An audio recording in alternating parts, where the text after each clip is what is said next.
Meus inflamados, tudo bem com vocês? Olha só, o professor Carlos Augusto Monteiro esteve presente no programa Roda Viva da TV Cultura. E, bem, eu não sou muito de fazer reacts aqui, mas eu achei que seria muito interessante observar a fala dele. Vamos ver o que ele diz para nós?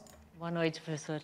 Boa noite, Maria. O senhor, juntamente com pesquisadores do Núcleo de Pesquisas Epidemiológicas em Nutrição e Saúde da Faculdade de Saúde Pública da USP, criou uma categorização de alimentos baseada na forma como os produtos alimentícios passam por processamentos industriais.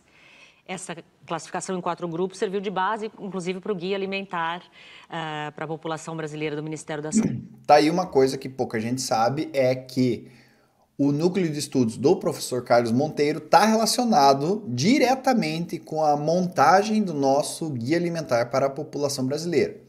Saúde. Como foi o processo de formulação dessas categorizações? Como ela foi feita? Então, como eu dizia para a Vera, a nossa motivação inicial foi tentar entender o que havia mudado na alimentação que poderia explicar a epidemia da obesidade no Brasil e que provavelmente poderia explicar em outros países também. Quer dizer, essa foi a motivação inicial. E aí nós começamos a identificar que as interpretações, as respostas a essa pergunta, elas não eram convincentes, porque se concentrava muito na ideia do sal, da gordura, do açúcar, como as pessoas consumindo muito esses alimentos ou esses nutrientes e que isso explicaria a obesidade, né? Na realidade, quando você olha, tanto no Brasil como em outros países, não há grandes mudanças na proporção de proteína, gordura e carboidrato, né? Na realidade, o que a gente identificou é que as fontes desse açúcar e dessa gordura não saudável, que é a gordura saturada, a gordura trans, as fontes é que estavam se modificando. Ou seja, o açúcar já não vinha tanto do cafezinho. O que ele está falando aqui, pessoal, se chama matriz alimentar. Então ele começou a olhar além das calorias. Ele começou a olhar além do sal isolado, da ideia do carboidrato. Ninguém come carboidrato, né? A gente come feijão ou miojo, mas não come carboidrato. Esse carboidrato está em alguma matriz alimentar. É uma sacada de gênio, né? Da sobremesa feita em casa, mas vinha de uma série de produtos que a gente nem pode imaginar que contém açúcar, mas que acabam contendo açúcar, né? Maionese, molhos, enfim, refrigerantes, evidentemente. Quase todos os ultraprocessados têm alguma quantidade de açúcar, né? Então nós começamos a ver que havia essa correlação. A fonte desses nutrientes críticos tinha mudado. Então, na realidade, talvez não fossem esses nutrientes os responsáveis diretos. Talvez fossem essas fontes, né? E aí a gente identificou esse alimento ultraprocessado e definiu, que é uma coisa importante, que ninguém tinha feito antes, né? E definiu com a classificação nova. Então, Então ele vai falar da classificação nova. É um jeito de olhar para o alimento, porque a gente classifica os alimentos de várias maneiras, né? Como carboidratos, pelos macronutrientes, como proteínas, ou através do seu índice glicêmico, ou através se ele é funcional ou não, se ele tem compostos bioativos ou não. E ele vai entrar com uma nova classificação, que vai se chamar classificação nova. Ou seja, olhar para um alimento a partir do modo de processamento dele. A classificação nova, ela define os alimentos não de acordo com se tem proteína, carboidrato ou gordura, como as classificações antigas faziam. A classificação nova divide os alimentos, sobretudo, pelo propósito, por que eles foram processados.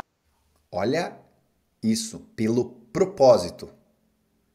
Pelo propósito. Né? Porque o processamento de alimentos é fundamental, é excelente. Sem o processamento de alimentos, sem a indústria de alimentos, não teríamos as sociedades humanas como nós temos hoje. Ponto aqui.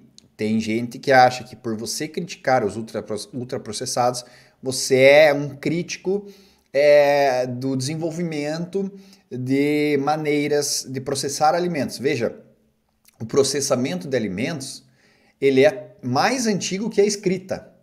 Então, ele é algo importante, né? E o professor frisa isso aqui. Hoje.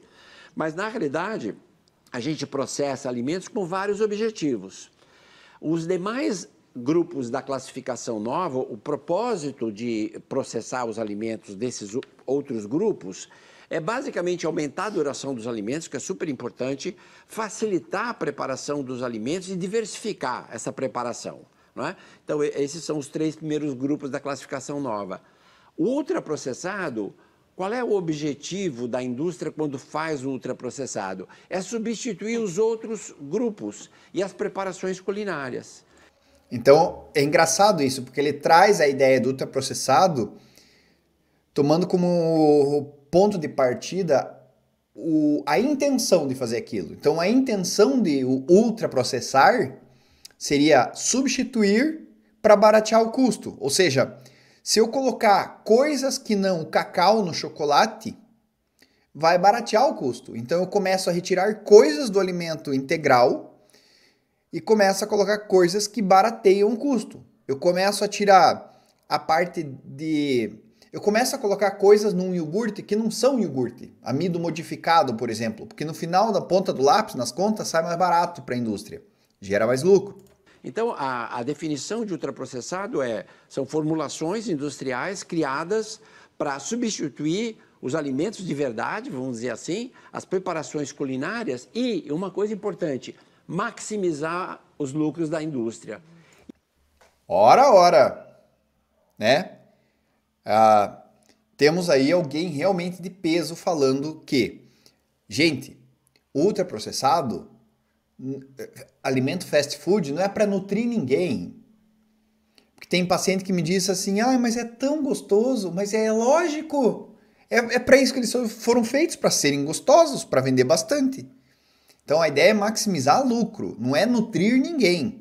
E isso que torna os ultraprocessados muito danosos, porque, embora eles causem doença, eles se constituem no grupo de alimentos mais lucrativo.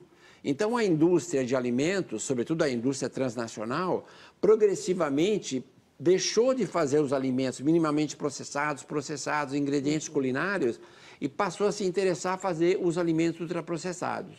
E isso justifica um pouco, né, como eu falei para a Vera, o atraso nas políticas para resolver esse problema.